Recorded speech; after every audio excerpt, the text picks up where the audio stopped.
Oh, that? you Oh, mean- yeah. Oh, I know. That's all. Yeah, I didn't appreciate that. That's all those. But it was disrespectful.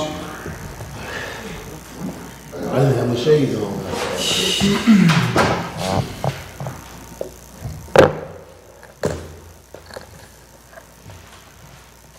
Or eyes behind your back of your head. Good, how about you? Not that one's surprising though.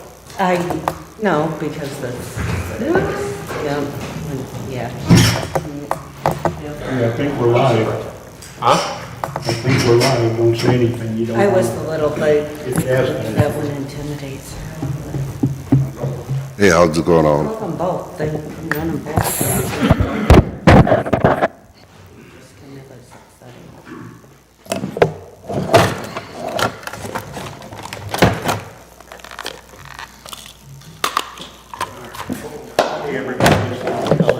It's 5:30 PM. I want to call Public Safety Committee meeting to order. It's Tuesday, May the 6th at 5:30 PM. We'll start the meeting with public. Do we have any public comments? I see nobody.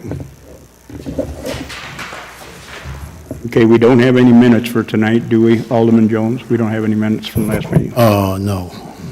Okay, that's fine. Yeah, we had them last night at the meeting. At our city council meeting was the last minutes, right? That, Yeah, You had those?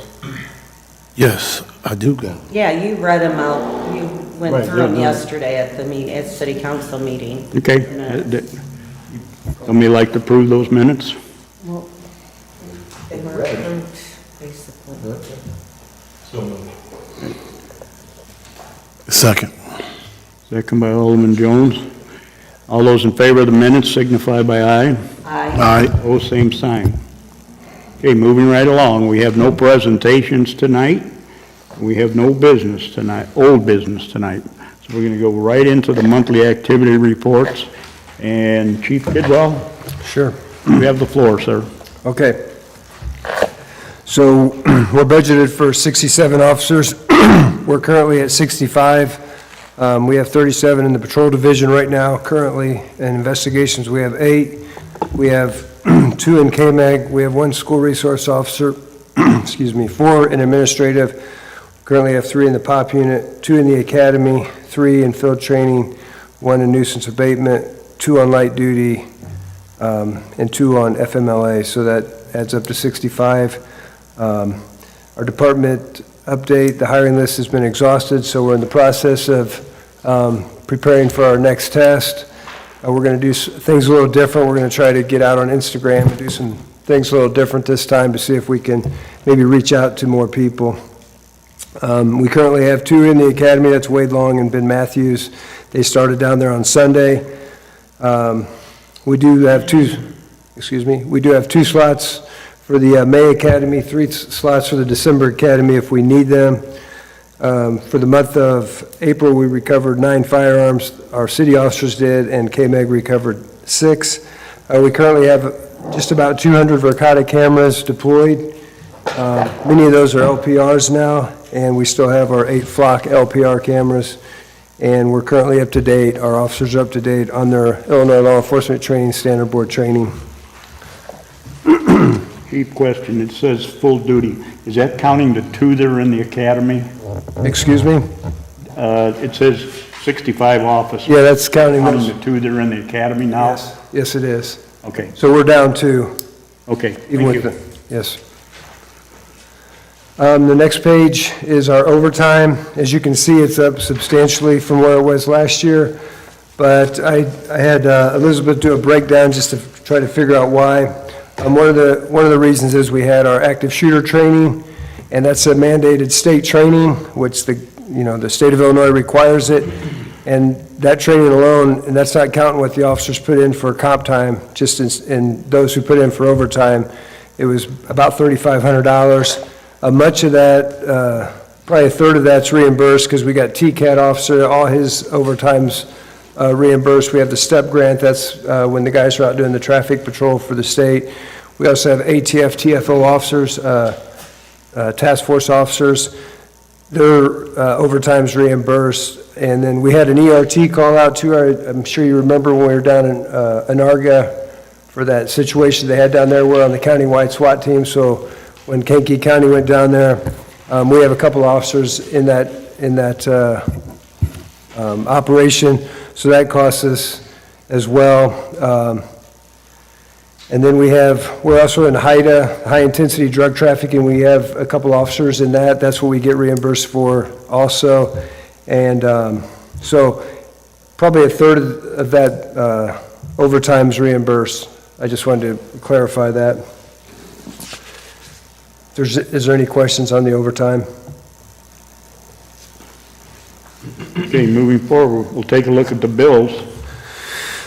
Okay, for the bills, as you can see, I highlighted some of the higher ones. CDS Office Technologies, that was $4,600. We bought some laptop computers for the cars. Obviously, the ones that we have are, they're wear and tear in just in the squad cars, so we have to, keep some in stock. So I bought 3 of those. On the next page, you'll see the flock cameras. That bill was due, that's $12,000. Our automotive repairs, they run us $2,000 to $3,000 a month if we're lucky. Our CANCOM bill is always the biggest one. That's 2/3 of that bill. The fire department covers 1/3. So that's $62,934.63. On the bottom there, you'll see Leads Online. That was a new software application we bought, Nighthawk. That's going to help us a lot. I actually brought something just so you guys could kind of understand it, and I'll just read this, kind of what it does. Nighthawk does not generate original data, but instead creates visual representations to make evidence easier to understand. It does not analyze or interpret raw data. Rather, it serves as a platform that helps investigators explore the data and draw their own conclusions. Using Nighthawk to visualize digital data is not unlike using Microsoft Edge to generate bar graphs or pie charts, but from large data sets. So really what it does, it just really reduces our manpower. If we had to get like on Facebook and try to, or some of these software programs on the phone, we'd have to send the phones off, and it's so difficult to read. So this Nighthawk, what it does, it does a lot of that for us. We enter it in the system, and it just spits it out and makes it just a lot easier for the detectives to read. Otherwise, we can't read it. So we're going to try it. It was an application that we looked into. It's $3,800. If we don't like it, we won't renew it next year. So it's just a one-year contract? Yeah. Most of these software programs, that's what they are. It's a one-year subscription, basically. Then, of course, we have our physicians' immediate care. Physicals, we sent 4 people for physicals. That was $3,100. Obviously, 2 of those did not make it through to the, they didn't pass a couple tests, let's just say that. So we ultimately didn't hire 2 of those 4 that we were hoping to get. And then Williams Communication, that's on the very back, $11,104. Actually, that was for installations of the new cars that we bought last year. And Williams Communication was just really, really late in billing. I discussed that with him, told him I really didn't, it's kind of unacceptable, I didn't like it, but that's when we got the bill. So our bills totaled $119,113.77. Okay, we'll stop there for a minute, Chief. Does anybody have any questions about the bills? I see he's explained it here. If not, I'll entertain a motion to approve those bills. You go ahead, Reggie. So move. I'll second it. Second by Alderwoman Swanson. Okay, we'll do a roll call. Alderman Prude? Aye.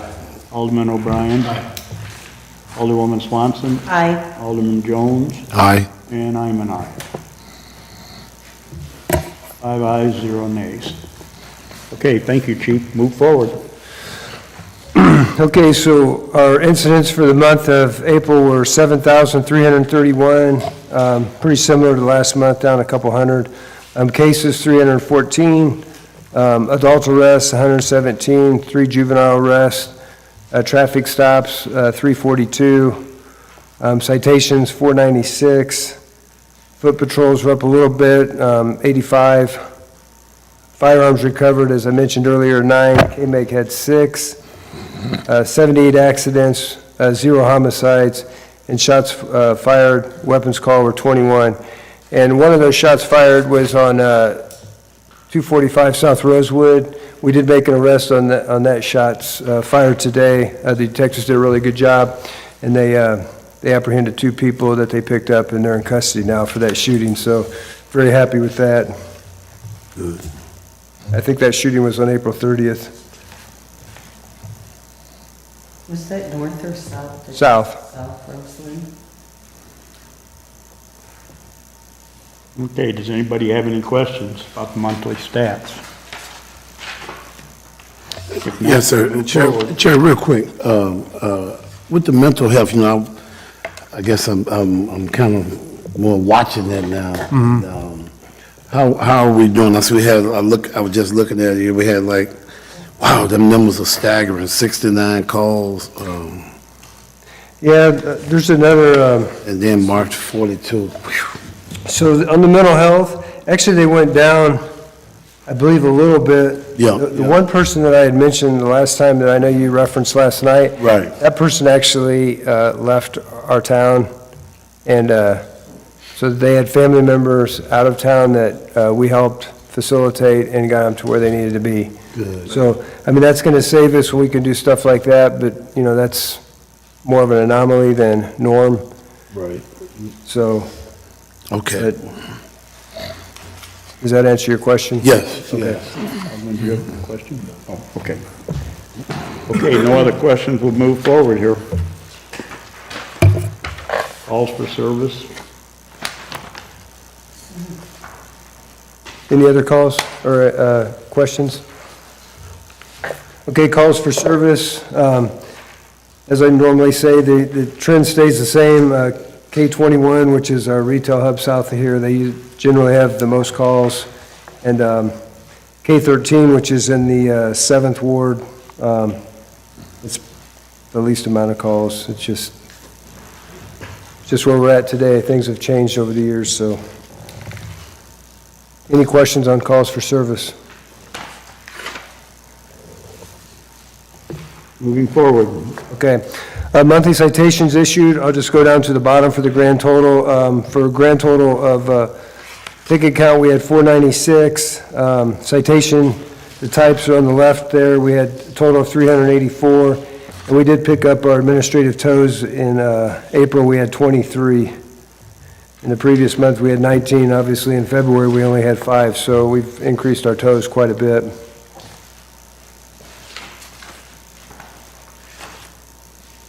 Any questions? Okay, moving forward. The next page, you'll see the NIBRS A crime report that we report to the FBI. And then on the second page, you got your crime Bs, and then on the third page is our non-reportables.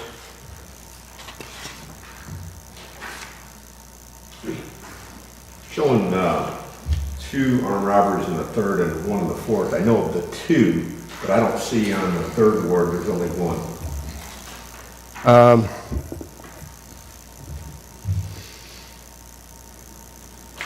Where you at, Lance? Well, Kankakee Police Department, they reported to the FBI, there's 2 under armed robberies for the 3rd ward and 1 under the 4th. But if I go to the 3rd, I'm only showing 1. I only know 2, but I mean, it could be because we had, depending on the number of suspects we had too. okay. We did have 2 suspects, I gotcha. so, Chief, I'm sorry, talking about the armed robberies. Did I hear one of them was a juvenile, yes. and then one was 17? One of them was 17 and the other one was 18. So we were able to lock the 18-year-old up. The male was 17.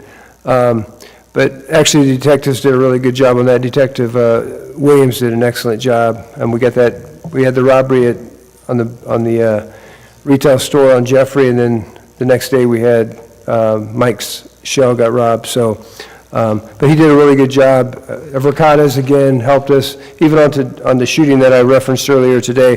The Verkadas are key to all that. I mean, they're what's given us ability to see what's going on, where the stuff originated, and then we're interviewing these guys. We've got a lot of information at hand when we're talking to them, because a lot of times we already know the answers to what we're asking.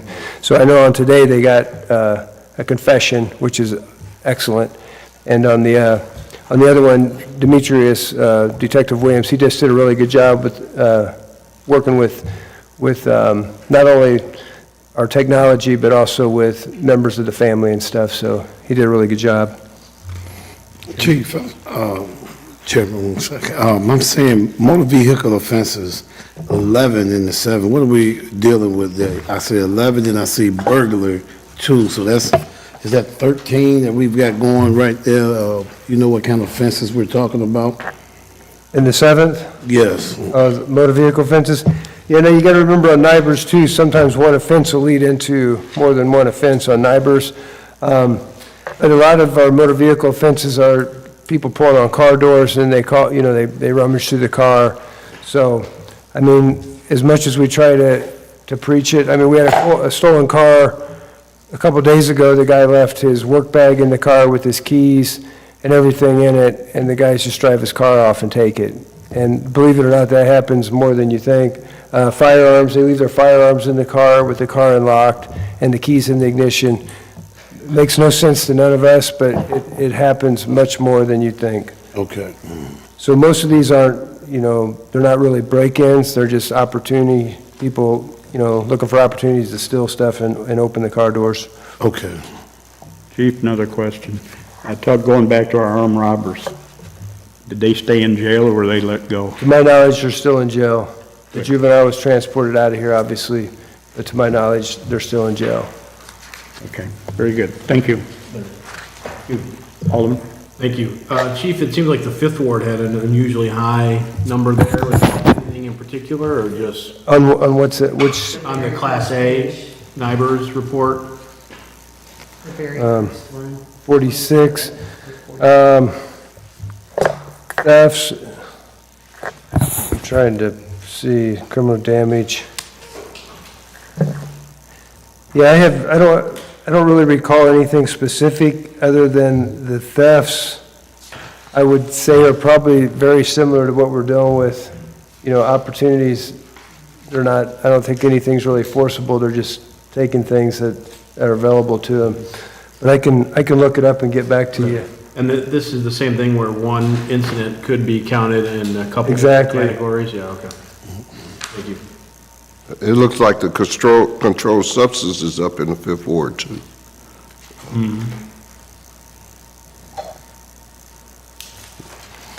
Yeah, so a lot of times if they make, they can make a traffic stop and get a drug arrest if it's in the Fifth Ward. It's in the Fifth Ward. Yeah. Yeah. So it's, Okay, any other questions? Not, we'll move forward. Chairman, one thing, I see on the 30th, at 3, what page you on? I believe I'm on page, I'm with the crime index, give me a page. Are you Wards talking about first 7th Ward or, Kidnapping, huh? kidnapping on the 7th, on the 30th, 4:30. You're looking at, okay. You're looking at crime index, part 1? Yeah, yes. Okay. 7th Ward down on the bottom. 300 North Hamas. I got an idea, but what I'm trying to, I see it here. Well, that was a unlawful restraint we had, where the juvenile on the bus, I get it. the father of the female grabbed the kid, brought him inside the house. It was initially labeled unlawful restraint, but on this NIBRs, it comes in as kidnapping. So Is that, what is it, though? Is it unlawful restraint? it was unlawful restraint. It was definitely not kidnapping. In fact, I don't think the state's attorney even charged it. We charged the gentleman with battery and unlawful restraint. I believe the state's attorney the next day released him. I mean, it was, our officers felt that, he needed to be locked up based on what they observed at that time. And the state's attorney reviewed it the next day and ultimately released him. So, yeah, it was definitely not a kidnapping. Okay. And a pretty bad word, yeah. I know. Oh, wait a minute. We really can't do nothing about it with. Right, I get it. Thank you, Chief. Yep.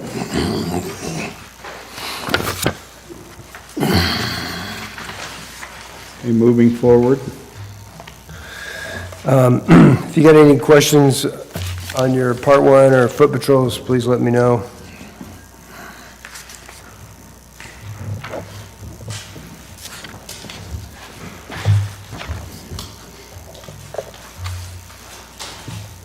Chief in Third Ward, I see one here. It's got a burglary, 1,500 West per bonus. And there's a deadly weapons, 1,500 West per bonus. Yeah, that was domestic. We made an arrest on that.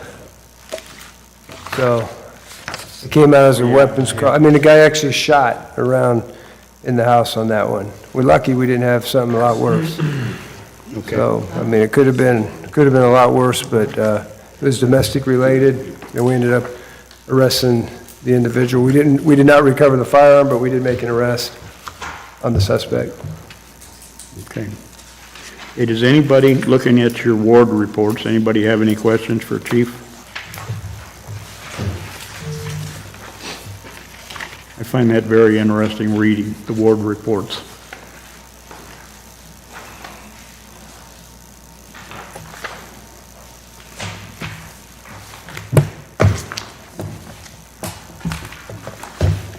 Hey, Chief, do you have anything else? No, sir. Okay. Does anybody have any questions for Chief Kidwell? Going once, going twice.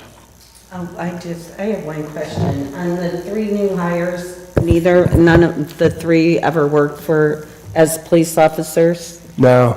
Okay. 2 of them were, Security, but, yeah, 2 of them were in the military, and then Kahari, he worked security at Olivet.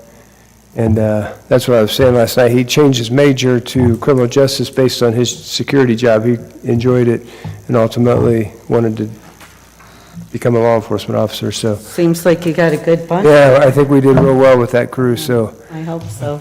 me too. Okay, if nobody has any questions, Chief LaRoche, your turn. Go.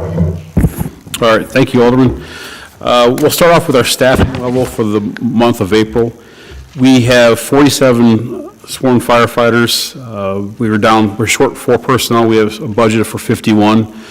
Right now, we have 45 actively working. We have 1 person that's off on workers' comp, and then we have 1 that's assigned to desk duties, doing alternate duty right now. He does assist with prevention work, though, so he is active in some capacity. We have 40 assigned to shift. We have 2 in administration, 1 fire inspector, 1 training officer, and 1 community risk reduction officer. We do have 2 part-time interns that 1 is actually going to paramedic school, and he's about ready to finish up in July, and we're looking to put him on full-time if we can when he graduates. We are in the process of hiring 1 more part-time intern, and we'll probably be going back out with other applications for another intern position. The second person that we were looking at, he turned us down for the position today.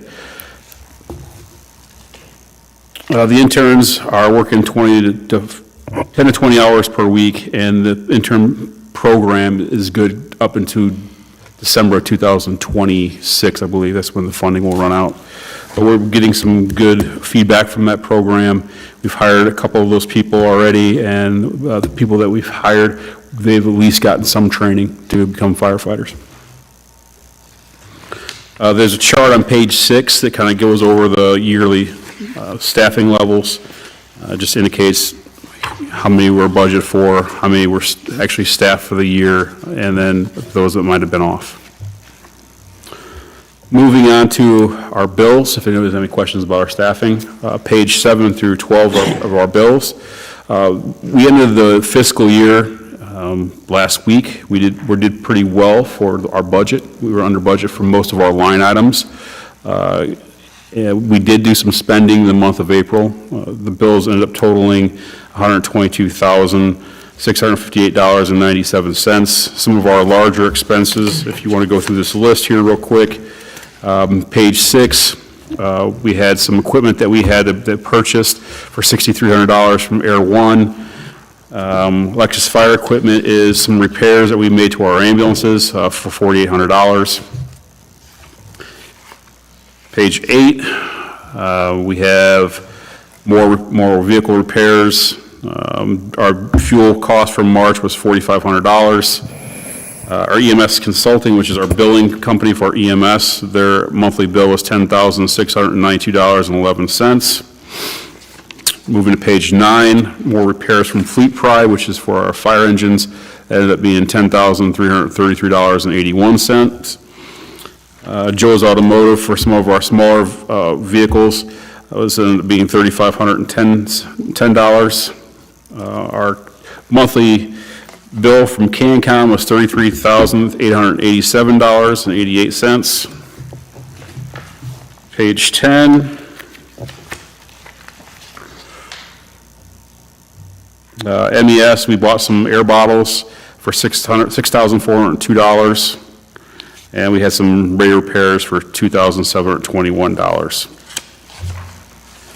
Page 11, nothing really stands out.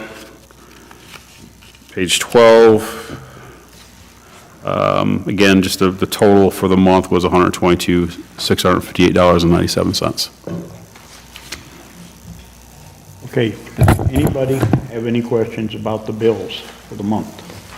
$122,658.97. Hearing none, I'll entertain a motion to approve those bills. So moved. Motion by Alderman O'Brien, a second. Yeah. I'm sorry. Okay, we have a motion and a second to approve the bills for the fire department for $122,658.97. Okay. Alderman Prue. Aye. Alderman O'Brien. Aye. Alderman Swanson. Aye. Alderman Jones. Aye. And I'm an aye. Bills are approved. Thank you. Okay, Chief, moving forward. Okay, we'll move over to overtime, page 13 through 16. Page 13 is a breakdown of overtime for the month of month of April.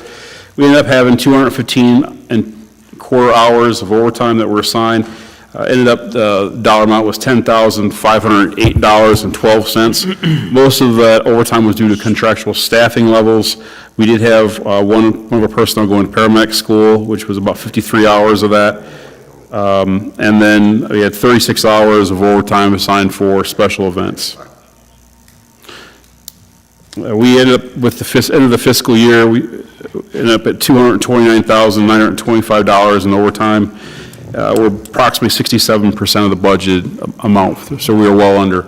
But a lot of that comes from the contract that we have with our local union.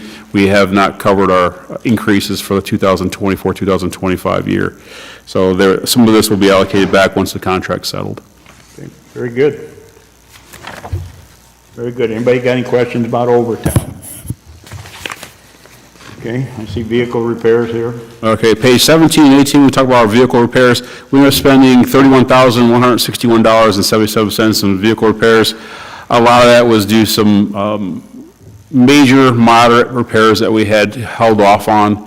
We're waiting to get to the end of the fiscal year to make some big repairs to some of our reserve apparatus, not so much our in-service apparatus, but the reserve apparatus that sit in the garage majority of the year. We want to make sure that they're up to snuff too. So we waited till the end of the fiscal year to make sure that we had enough money left in that line item, which we did. We ended up, I think, with quite a bit left, a couple $1,000s there.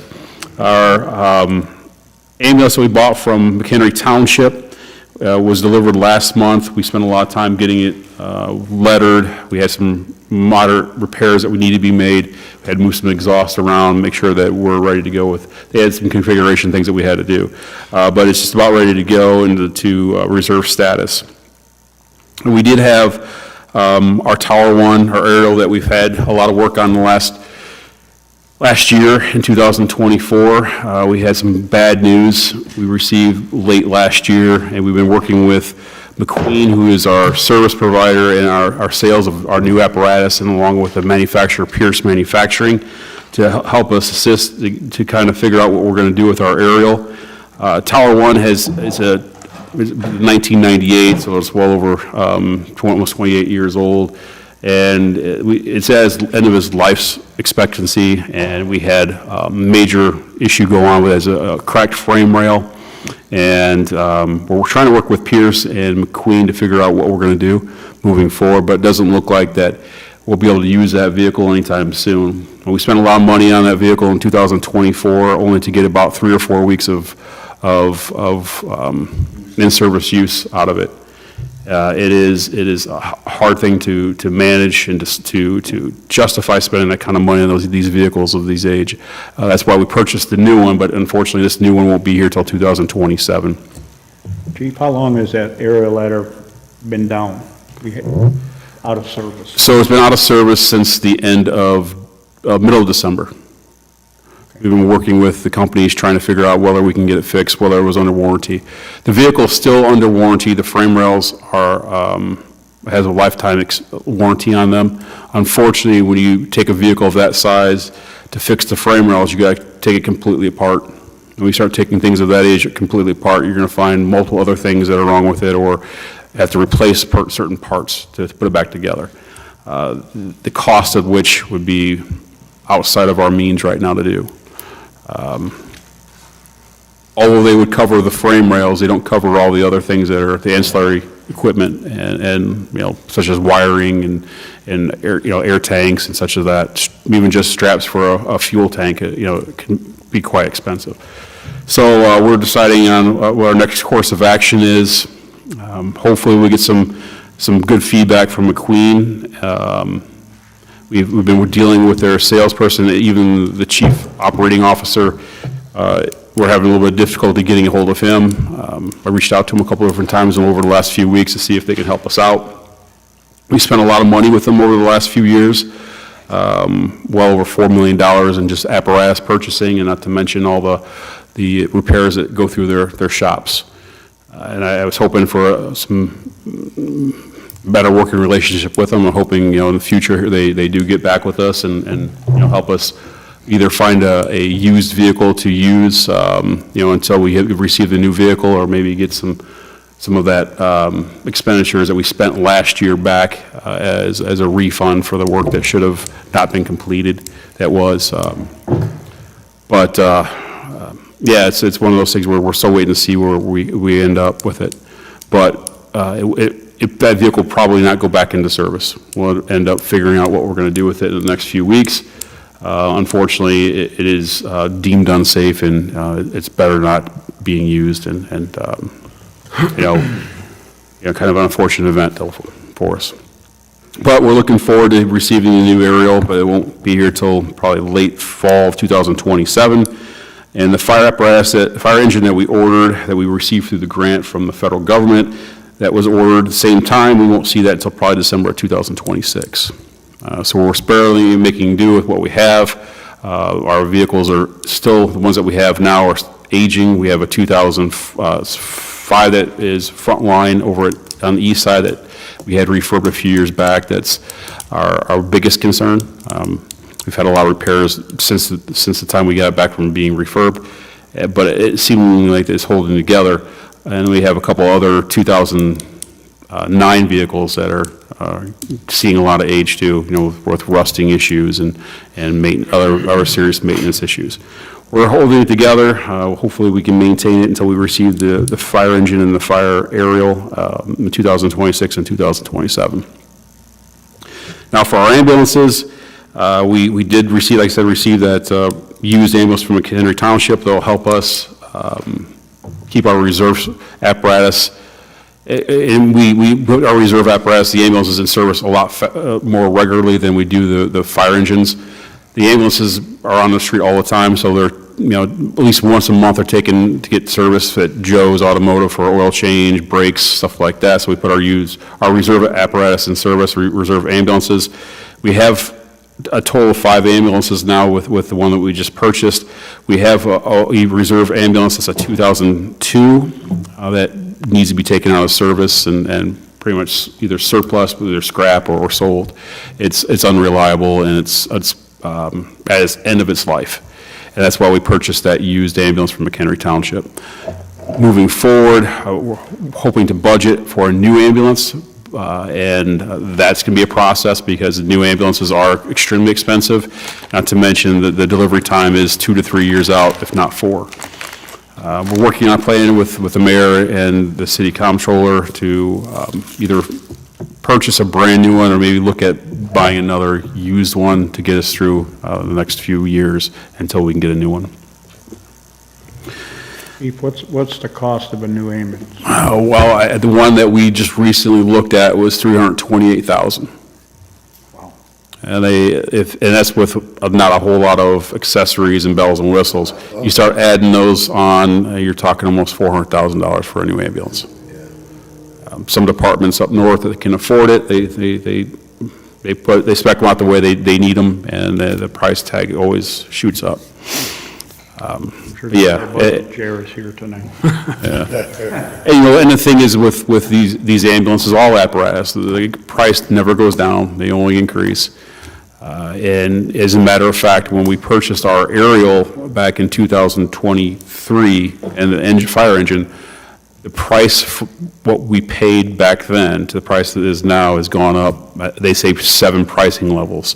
Now, I don't know what a pricing level, looks like, but I would imagine it's at least 2 to 3% each level.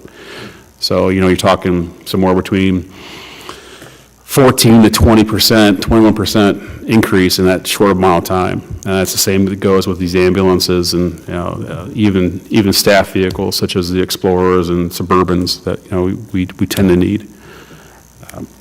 But yeah, that's what we're looking at with these ambulances. Maybe during the next budget meeting, we can discuss, Alderman, we'll be able to looking at what we're going to do moving forward. Okay. Any other questions about our vehicle repairs?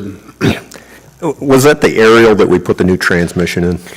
So we put, yes, that wasn't the most recent, but yeah, we put a new transmission in that a few years back. And that was over 25,000, wasn't it? The transmission, I can't give you an exact cost, but it probably was somewhere between 12 and 18. Transmission, I don't know if it was 25. I'm just saying, we haven't put any miles on that trans. That has a value, There's a lot of parts on that vehicle that are relatively new. We just put brand new tires on that when the thing came back, and the tires are not cheap. New batteries. I think we put a new lift cylinder on one of the replaced one of the ones on the main ladder. Has new bearing on it that costs quite a bit of money for the actual aerial. Yeah, we've done quite a few repairs over the last 2 years. Can we switch any of that? I tell you what, if somebody's looking to find some spare parts, they're good spare parts, they can come see us because we have a vehicle that, other than the frame rails, is really ready to go. Okay. Moving forward. Call volume, page 19 through 21. We responded to 626 calls for the month of April, 393 which were medical calls. We had 2 small structure fires, reported structure fires, not where we CAD these things or how we note these fires. One was really just an overheated fixture, and the other one was a small kitchen fire at 340 North Dearborn. It did damage the kitchen quite a bit, but the resident, I think, got back into the apartment maybe a week later. Nobody else in that apartment complex was displaced for the evening. We responded to 12 calls outside the city limits, and it was just other departments. Now you look at page 19 through 21, there's just kind of different charts of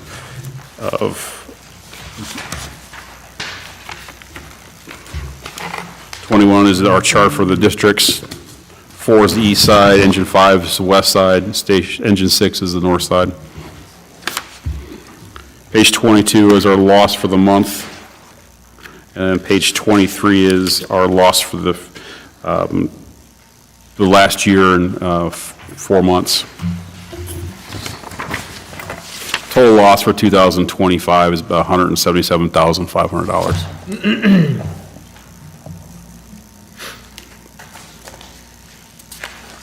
Any questions on our call volume or loss? We can move on to our EMS calls for the month. Page 24 through 26 is a couple different charts, outlines our calls for service. These are, page 24 and 20, well, actually, page 25 outlines the calls. This is the type of call that we responded to, what we were dispatched to, not necessarily what we found when we got on scene.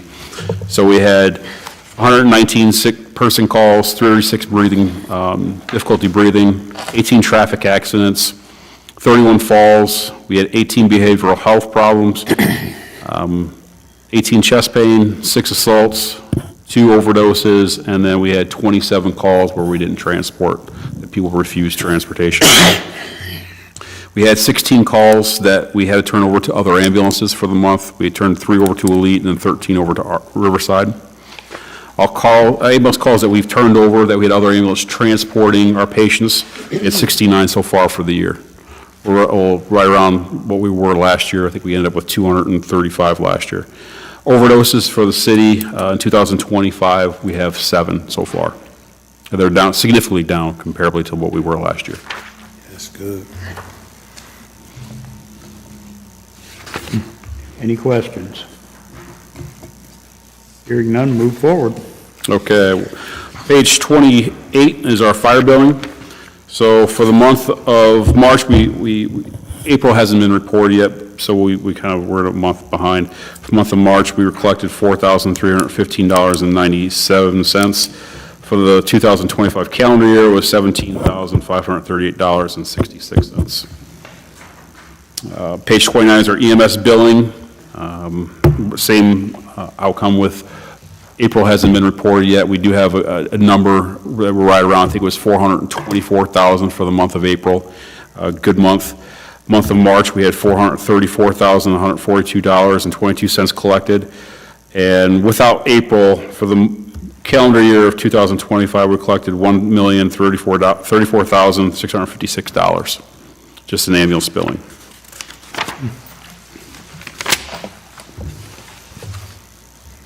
Any questions on our billing for fire or EMS? Okay, moving on to our fire prevention report. Page 30 and page 31.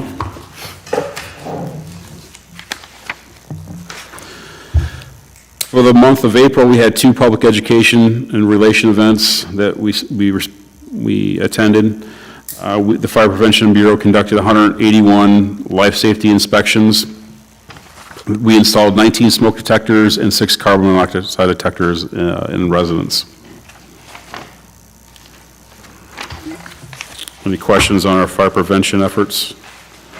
Okay, we'll move on to our community risk reduction. Page 32 through 33. We're still working on a carbon monoxide program. Anybody that has residents in your wards that need smoke detectors or carbon monoxide detectors, please call us. We'll come in and install them for free. We've been doing senior safety presentations at the high rises. We're providing them with a file of life. It is a little magnet that goes on the refrigerator. It has all their medications, any kind of allergic reaction or medical history that they document on it that we'll have in case they're unresponsive. We were planning a household hazardous waste pickup day. It was supposed to be this month, but the EPA had to reschedule, and we will hopefully have that sometime in July. The pickup will be over on West Oak Street at DPW's lot. That's where we're planning to have the pickup. It'll be on a Saturday, and we'll have hopefully a lot of notice before that day comes out. We'll let everybody know they can get out to their constituents and the rest of the city.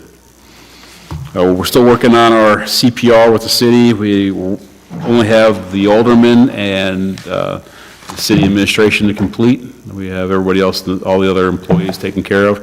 So we'll be working with our human resource office to see if we can get the alderman scheduled for CPR and the rest of the administration. real close to getting that initiative completed. We're working on a couple other initiatives, Ring of Life, taking from what the police department and the Boy Scouts had done a few years back, installing safety rings around the river in a couple different locations. As a matter of fact, our community risk reduction officer was out today with the Park District installing, and that's ongoing.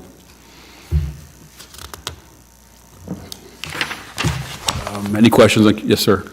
Chief, I read an article when I was in Florida talking about CPR in schools. And it said in this article, Florida newspaper, it said Illinois has a law. Do we teach CPR to the kids in school? We do teach it to the high school students. We have taught it at Bishop McNamara. The high school is a little bit different, a little bit more difficult to get into, scheduling wise. We do teach it. They have to be a certain age to be certified, unfortunately. I think at the age of 16 and older, they can be certified. It becomes a little cumbersome trying to get all the kids together, but we work with the schools when they need it. But I don't believe there's a law stating that we have to teach it in school. Okay. Does anybody have any questions for Chief LaRoche? Chief, you mentioned the Household Hazardous Waste Day. What would be some of the things that would be included in that? Okay, paint, Okay. any kind of chemicals that you have, cleaning chemicals that you want to get rid of. Okay. Anything that you would store in your garage that you've seen for years that you haven't figured out how to get rid of, oil, stuff like that. Great. Thank you. That'd be great. Yeah, we're hoping to have that sometime in July. They called last minute. I think they called on Monday and said that there was something, or hold up on their end, that they had to reschedule. Okay, does anybody else have any questions?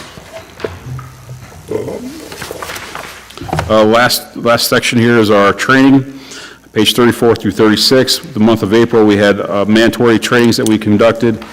OSHA, which is Office of State Fire Marshal, and OSHA, and ISO is our rating for fire departments. We had some mandatory training that we had to conduct. We had some officer training with building familiarization, some search drills, and our EMS training for the month was helicopter landing zones and legal documentation that we had with representatives from St. Mary's Hospital. We have started a new initiative with our fire department. It's more along the lines of a fitness initiative. We have hired a group fitness instructor, and in the course of the last month and a half now, we bring her in on Mondays. We're doing group fitness routines, about an hour long for each day. It seems to be relatively well accepted. Keeping the guys healthy is one of our biggest struggles. As you get older, it's harder to stay maintain physically fit. It gets harder, even if you get behind a desk too for a few years, I find it a little struggle, so it's nice to have somebody come in and assist with that. And it also helps with our injuries, bring our injuries down. And we're working with, a good instructor, and I think she's going to assist us with the nutrition aspects of it too. So that's part of our training that we've started, again, on Mondays. We'll be doing that hopefully for the foreseeable future, and get some dividends out of it. And that's all I have. Okay, does anybody have any questions? Hearing none, we have no need for an executive session. Do you have any Alderman comments tonight? I'll entertain a motion to adjourn. You have one, Lance? I'd just like to thank Officer Cole for setting up a stop sign traffic detail. She was there not more than 3 minutes and got a guy completely running through the stop sign without even remotely trying to stop. About 4 or 5 months ago, she set up, and I think it was 56 seconds when she got another one. So I applaud her for her efforts. Anybody else? Okay, I'll entertain a motion to adjourn. So moved. Alderman O'Brien. Second. Alderman Jones, all those in favor signify by aye. Aye. We are adjourned. Thank you, everybody.